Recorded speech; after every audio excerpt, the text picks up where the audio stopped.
கர்த்தருக்கு ஸ்தோத்திரம். இன்றைய நற்செய்தி இயேசு கிறிஸ்துக்கு செவி கொடுக்க வேண்டும்.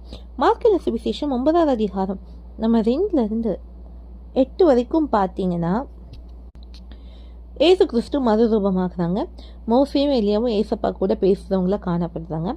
பேதுரு என்ன சொல்றாங்கன்னா, ஏசப்பாவை பார்த்து, ரபி நம்ம இங்கே இருக்கிறது தான் நல்லது, உமக்கு ஒரு கூடாரமும் மோசைக்கு ஒரு கூடாரமும் எலியாவுக்கு ஒரு கூடாரமாக 3 கூடாரங்களை போடுவோன்னு சொல்றாங்க. அப்போ ஏன் அப்படி சொல்றாங்கன்னா, பேதுரு பயமா இருந்தனால, அவங்க கூட இருந்தவங்கள பயந்தனால என்ன பேசணுன்னே தெரியுமா பேசுவாங்க. அப்பொழுது ஒரு மேகம் அவர்கள் மேல் நிழலிட்டது. இவர் என்னுடைய நேசகுமாரன், இவருக்கு செவி கொடுங்களோ என்று அந்த மேகத்திலிருந்து சட்டம் உண்டாயிட்டுன்னு இருக்க. உடனே அவங்க சுற்றி பார்க்குறாங்க. ஏசப்பாவை தவிர வேறு யாரையும் அவங்க பார்க்கல. அப்போ என்ன சட்டம்? பிதாவின் சட்டம். ஏன்னா இவரின் நேசகுமாரன் சொல்றாங்க இல்லையா? அப்போ பிதா சொன்ன ஒரு வார்த்தை, இவருக்கு செவி கொடுங்கள். இன்னைக்கும் அதுதான் கர்த்தர் நம்ம கிட்ட விரும்புகிறார். நம்ம ஏசு கிறிஸ்து நமக்கு சொல்லி கொடுத்த எல்லா போதனைகளையும் நடக்க வேண்டும், எல்லா உபதேசங்களையும் நடக்க வேண்டும். ஏசு கிறிஸ்துக்கு செவி கொடுக்கும் போது நம்ம பிதாவின் சட்டத்தை நிறைவேற்றுவோம். அப்போ பிதாவின் சட்டம் என்ன?